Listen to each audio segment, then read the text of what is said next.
All right, good afternoon, everybody. I hope everybody's digging into their lunch nicely. We've got a little bit of entertainment, lunchtime entertainment. Sure, yeah, that's what we've got. Anyway, I am John Horan, and I am the oral historian and podcaster for the State Archives. Check out Connecting the Docs. You'll have there's a QR code that you can scan on that screen there too, which is a little bit strange. But anyway, it's a podcast for the State Archives. We will be talking about it more in depth shortly. But briefly, we are in the midst of our 5th season. Episodes include a series examining the beginnings of the American Revolution in North Carolina and a series looking at the history of education in the state, both part of the commemoration for America's 250th birthday. In the latter series, we have an episode dedicated to the history of Rosenwald schools, which we will talk about shortly. Episodes debut every other week wherever you get your podcasts, so subscribe, like, rate, listen, please. Do all the things that podcasters ask you to do. Do that now, and we'll get the shameless plug aside. At least for now. But my main work with the archives is as the oral historian, and I am responsible for gathering and preserving the story of North Carolina as told by North Carolinians with their own voices. I collect oral histories for projects that I create in conjunction with the rest of the Special Collections team and the State Archives in general. I also collect oral histories from community partners, where I may be a consultant for them, I may do a workshop for them, I may just be the conduit into the repository. They hand me a file and I add it in.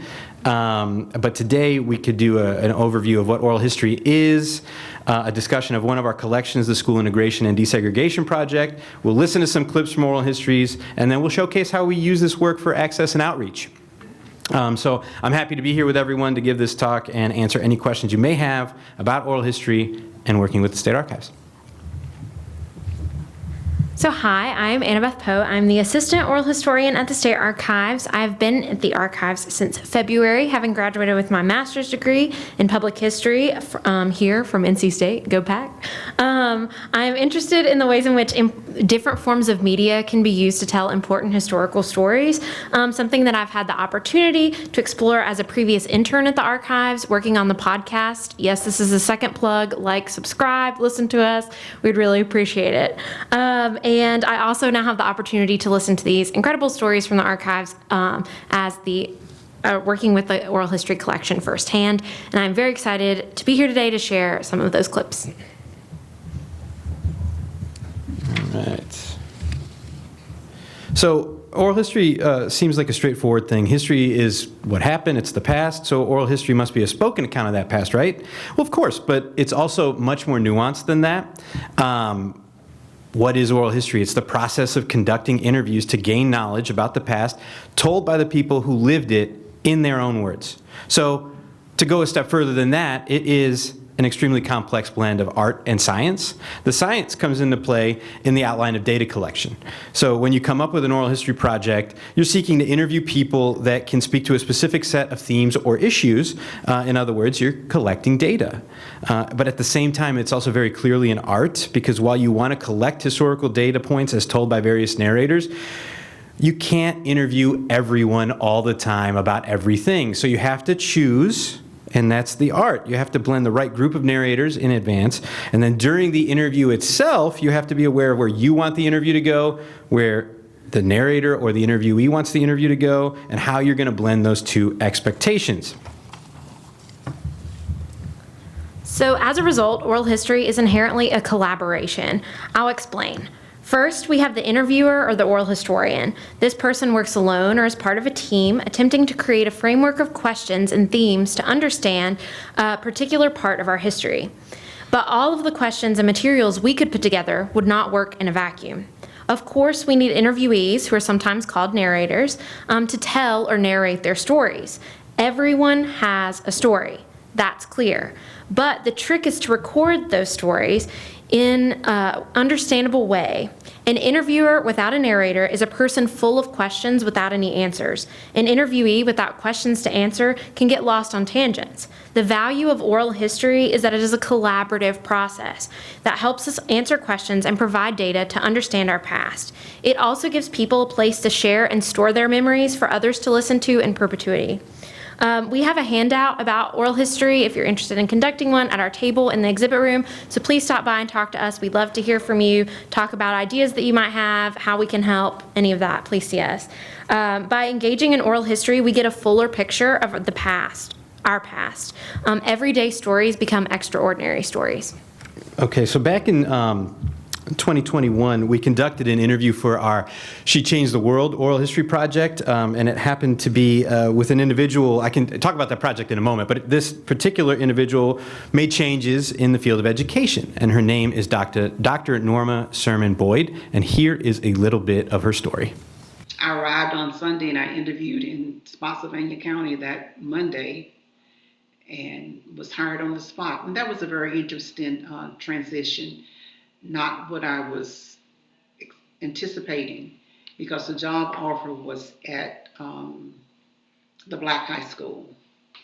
I interviewed with the superintendent and the principal, and when we completed the interview, when we were headed back to the central office, the superintendent's name was Bill. Mr. Bill said to me, "How would you feel about interviewing at Spotsylvania High School," which was the white high school? And my response to him was, "I would be fine. I'm going to teach minds, not color." And he says, "Well, there are no black teachers at that high school right now. Would that bother you?" And I said the same thing. And so I did interview for the position at Spotsylvania High School. And when I received my letter of invitation to employment, it was for employment of math as a math teacher at Spotsylvania High School.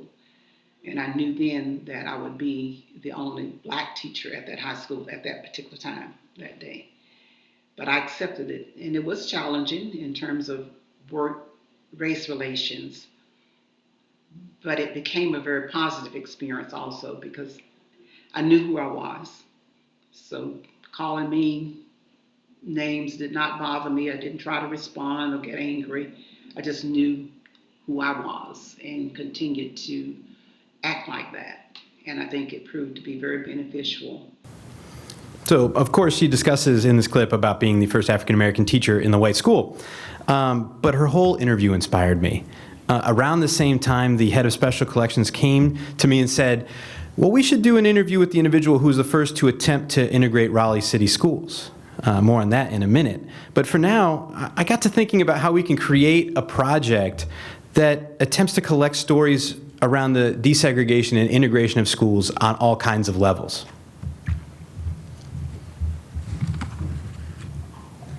So the School Integration and Desegregation Oral History Project began. This project sought to collect interviews that provide perspective on school desegregation in North Carolina from students, teachers, and government officials. Interviewees who represented counties from all over the state discussed topics such as the differences between black and white schools, experiences at all black schools, which ended up becoming a key point, which we'll talk about in a second, experiences being a student integrating a school, the relationship between black and white communities before, during, and after desegregation, the differences between integration and desegregation. This project so far has collected 22 interviews since it started, and of course changed as we progressed. So who are we talking to? Well, the School Integration and Desegregation Oral History Project directly documents the experiences of those who worked on, facilitated, and experienced desegregation and integration within school systems across the state. These collaborative oral history interviews include discussions with members of the administration, faculty, and student bodies of various school districts. By talking to people who interacted with desegregation as students through to decisions made by the administration, the project hopes to provide perspective on the multifaceted and disjointed process that school integration was throughout the state. Oops. So each interview has major touchstones that are common throughout the project.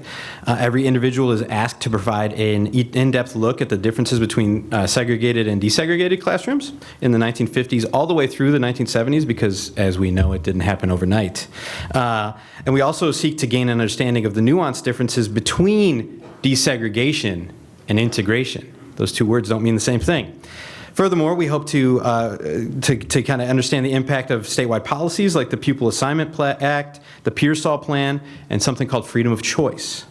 So we look beyond the classroom and into the communities, we look beyond the classroom and into the influence of school desegregation into the communities and neighborhoods. And so listen to that first interviewee for the whole project, who also was the first to attempt to integrate Raleigh City Schools, Joseph Holt. I just saw her as mom, as mother. But when I think back about all this, I will say that one thing about my mother, she was a resolute person, okay?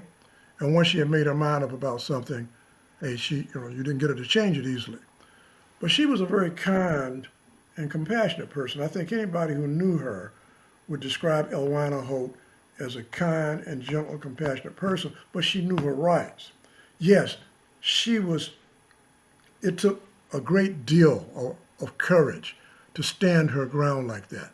Okay, she had to have been very nervous, but she was resolute, and I think she knew there was a lot riding on that.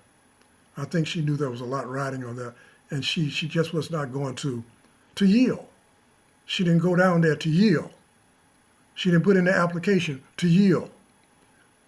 She was pursuing a certain objective and determined, hey, we've made our decision. We are going to pursue this, and she actually, it's the norm to give the father of the family a lot of credit, and he's due every bit of the credit that he's received. But mom often is overlooked, particularly in that day and time when women they would play something of a subordinate role in the home, okay? But she was just as courageous as he was, all right? And during the summer, when we got a lot of those threats, my mother bore the brunt of those threats.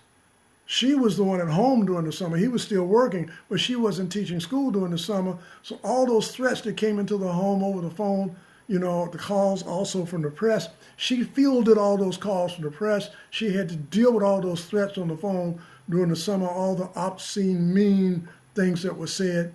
She had to weather that storm. And so she is due her credit for that. Yeah, he talks about the courage his mom displayed in choosing to send him to Josephus Daniels Middle School, which is now called Oberlin Magnet Middle School, and then Broughton High School. She chose to send him to all these places, and she chose to follow the rules to send him to all these places, as he tells us in the interview, and they always moved the goalpost. So he actually graduated before he got into any of the schools, before the court systems let him through. So the rules, the school board, and the courts, they all ultimately failed him. But what is obvious in his interview is that his mother's courage stuck with him. So the themes are not the only way we are looking to capture a wide sketch of desegregation and integration within the school systems of North Carolina. Geographical and population differences will also be accounted for through the selection of individuals. With this project, the Oral History Unit aims to speak to people across the state, from the East Coast through the Piedmont into the mountains. Though there is much to uncover within urban settings too, like Charlotte and Raleigh. We have and will continue to document those stories, and we are also providing special emphasis on rural stories and situations. The end result of this project will be to have a database highlighting the experiences of African Americans in the struggle to desegregate schools in North Carolina. But as we said earlier, as we progressed, we discovered different themes and different questions to ask. Fairly early in the process, we realized that people who were the first to integrate often had strong memories of the segregated schools that they left. This point is illustrated in an interview we conducted with Miss Jones Neal. She was the daughter of the first African American superintendent in Northampton County, in their school system, and as such, she was the first to integrate Northampton High. It wasn't anything like the one at Squire, and it wasn't anything like the one at Gumbury, because I remember those vividly. I can still taste navy beans that we used to get at Squire and the fried chicken at Gumbury. I'm sure it was just probably your basic school cafeteria. I can't remember what the food was like or anything. The other part of the question you asked me earlier had to do with why did I not get as much education as I should have? And it had to do with activism. I spent most of the day, a lot of time, organizing students to walk out of class and protest and that sort of thing, organizing for voter registration for students who were turning 18. There was a lot to do. There was much more to do than, go to class. And even, so I must have been going to class, but my head must not have been there. So as you can hear from the clip, she has fond memories of being a student at segregated Squire Middle School and Gunberry High School, but less than fond memories of having to be an activist at Northampton. So because of these stories and others like it, I realized that more context about segregated schools was necessary. And another point also kept coming up, Rosenwald schools. We made the decision to start a sub-collection where we would talk to people about their memories, often fond memories, of Rosenwald schools. And Robert Brown, who is in this room right now, was one of those individuals. I went to Sear Street first. Right, Till they passed me on. right. What about that school, the first school? What, Sear Street? Yeah, That's one I told you that Miss Hawkins. right. Describe the school.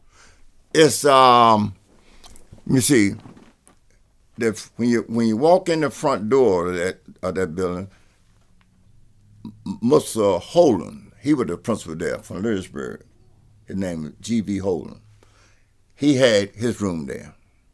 And then you go on down, straight down, it's another room. It was a teacher, Miss Hawkins. Not Miss Hawkins, Miss White.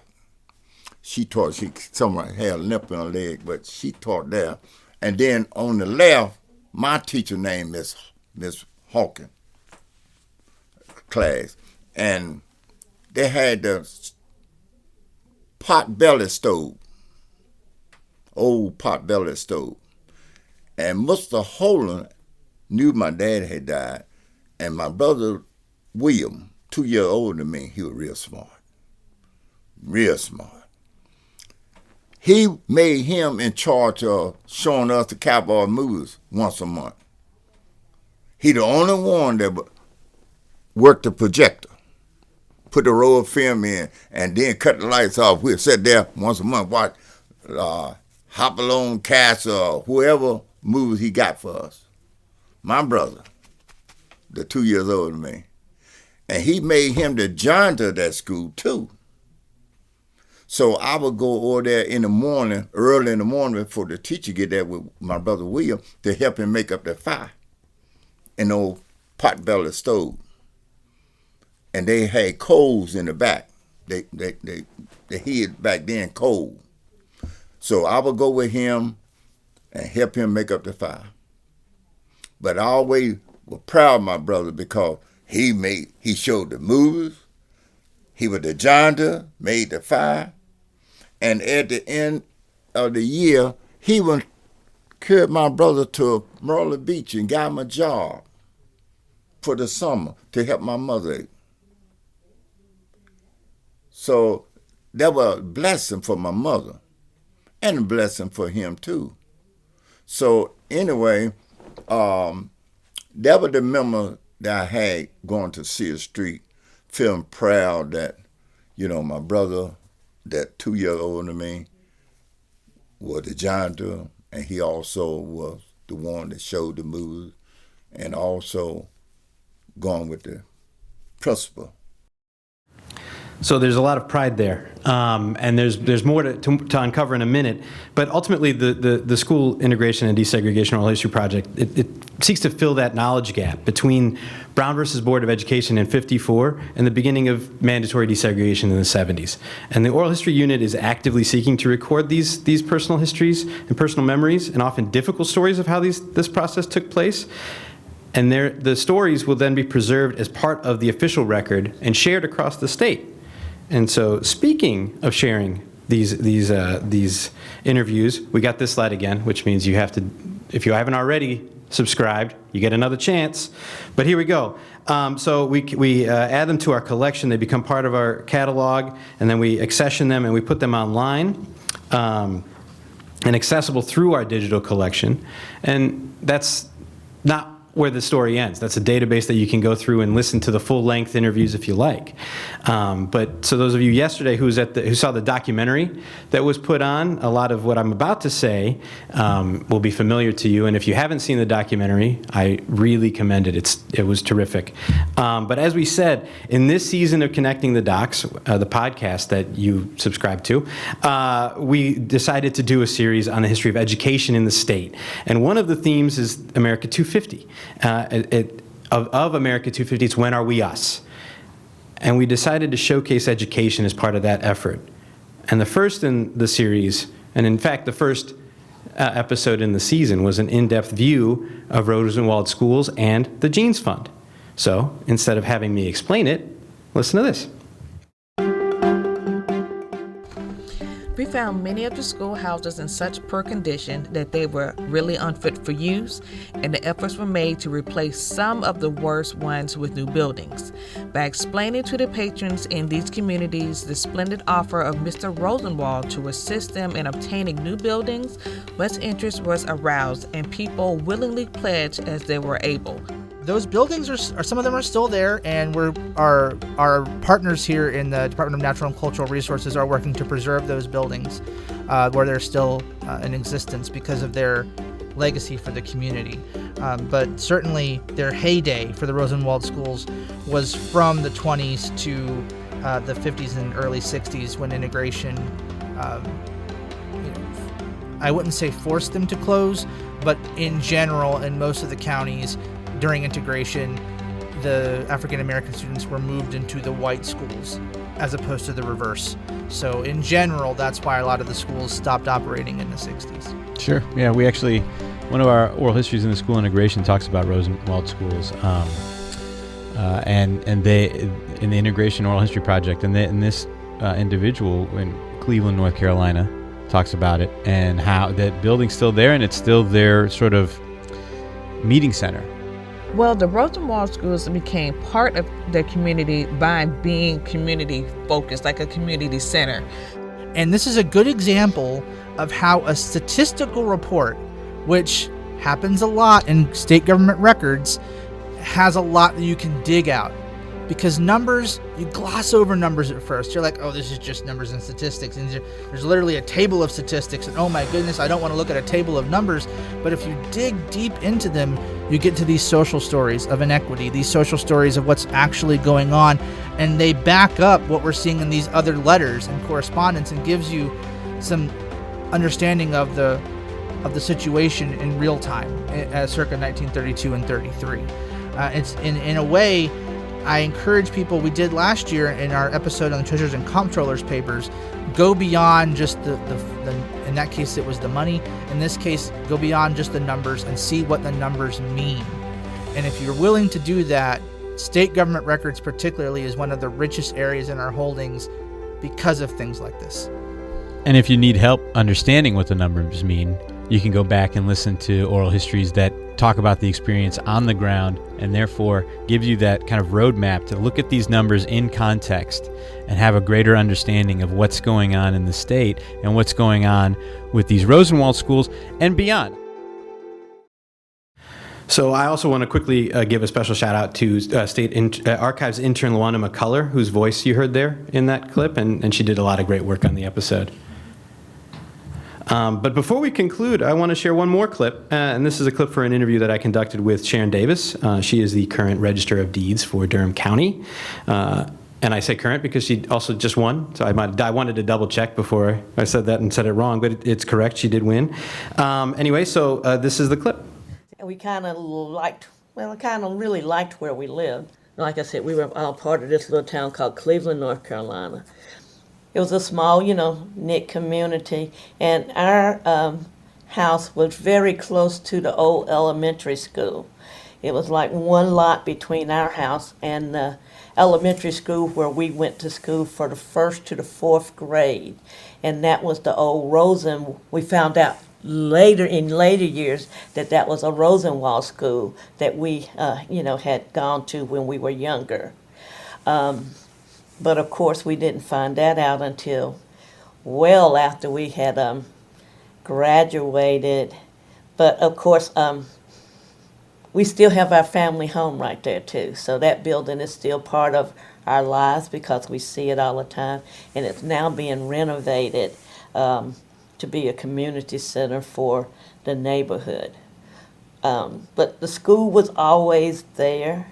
I laugh and tell people that I can remember before we even started going to school, the interaction between my mother and the teachers in the school, because they knew her because of my older brothers. And I can remember vividly one time one of the teachers was out in the yard at the school, and she hollered up the street and asked, "Miss Avery, do you have any cake?" And Mama said, "Yeah, I got some cake." And there, one of us had to take some cake down to one of the teachers. But again, the teachers, we all considered them to be, they were part of our community. Some of them went to, some of the same churches that we attended. We always saw them, out at different, events, especially at the school. So the clip illustrates the power of oral history, especially for this project. The oral history is rich right there on the surface. She talks about how tight-knit the community was. You can hear in her voice the pride that she had in the community and the school. And the extra value kind of comes in when you realize that her school is an old Rosenwald school. Much has been written, obviously, and collected about Rosenwald schools. And of course, we can learn what it was called and when it closed, or even that it was a Rosenwald school from the documents that the county has, the school district. But without this oral history, we wouldn't have known about the personal connection between teacher and parents, between students and teachers. We would have lost that tidbit that teachers would shout out in the neighborhood asking parents for cake. We find out later on in the interview that the white school that she integrated, all the teachers were white and from another part of the neighborhood. Her parents didn't know them, and they didn't know her parents. Listening to the oral history opens up a new world for questioning.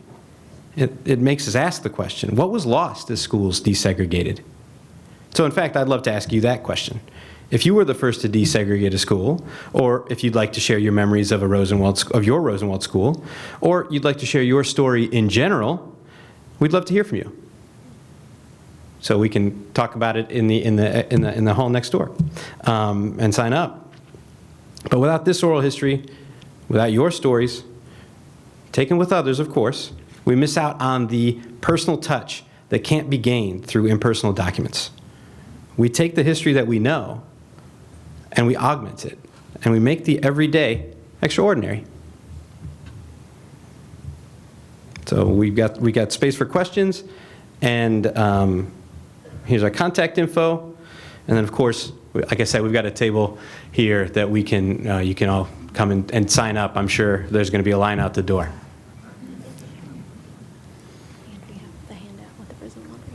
Yeah, that's true. We've got a whole bunch of handouts, including one where we have all sorts of other records that the State Archives has, including the photographs. Many of the photographs that all of the photographs that you saw are part of the collection, but the link we have goes straight to Rosenwald photographs.